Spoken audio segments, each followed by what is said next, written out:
is there a relationship between psychological suffering or conditioning and what you talk about? The non-dual understanding.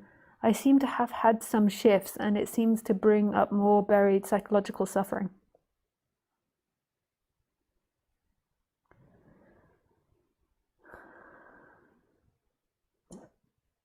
In the end, it's like, so you've got like all the psychological stuff, the body, mind, the condition.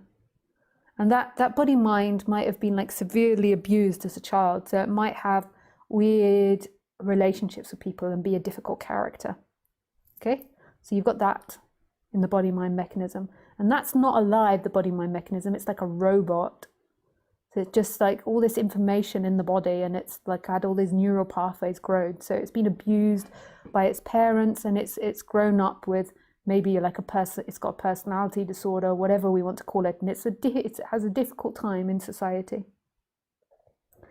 But it's not actually alive. In order for it to be alive, or what we'd call alive, is it needs consciousness. Otherwise, it's like an inanimate object in a way. It's not experiencing. So consciousness looks through it.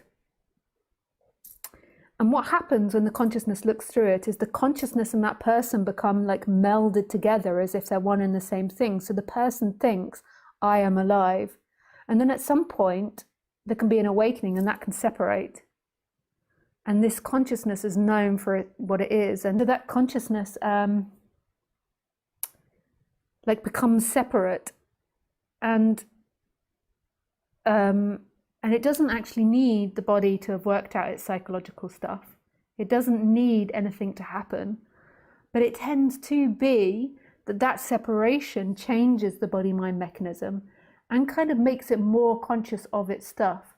Because when these are embedded together, what happens is not only have you got all the issues, you know, with the like psychological stuff with your parents, that you got abused and you got a personality disorder, you're difficult in your reactions, you also have this stone in your shoe of not quite feeling like you're in the right place. That is what consciousness melding with the person feels like. It feels like this isn't quite right. And when that separates, that feeling of things not quite being quite right disappears. And so it does have an effect on the psychological self, on the body-mind mechanism, because before, when they were like wound in together, the person thought like, say, if I get revenge on the parents, if I succeed and become really successful, then I will feel comfort and love, which is what it's looking for. And that's not true. So what it does is this melding together of consciousness and the person is it makes everything that the body-mind believes and the way of it being very intense, like over-exaggerated. So if this person had been born without that separation and knew who it was from birth, and then it got abused in being a child, that child might believe that it has to be good in order to be loved in society. It might have post-traumatic stress disorder. It might have leanings towards passive aggression because it didn't have the ability to express itself. So it might have all of that, but that doesn't become very intense because it also feels this deep contentment in itself. So that isn't really important anymore. So that can all happen, but it also, because that's like part of being in relationship and relating, but it also feels this deep contentment.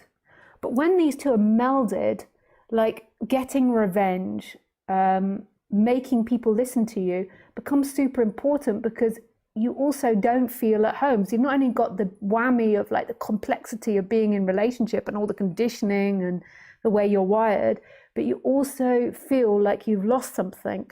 So then it makes it like super intense, and then we get like this passive aggression that becomes so intense they end up like becoming a mass murderer or beating their partner or becoming abusive in relationships.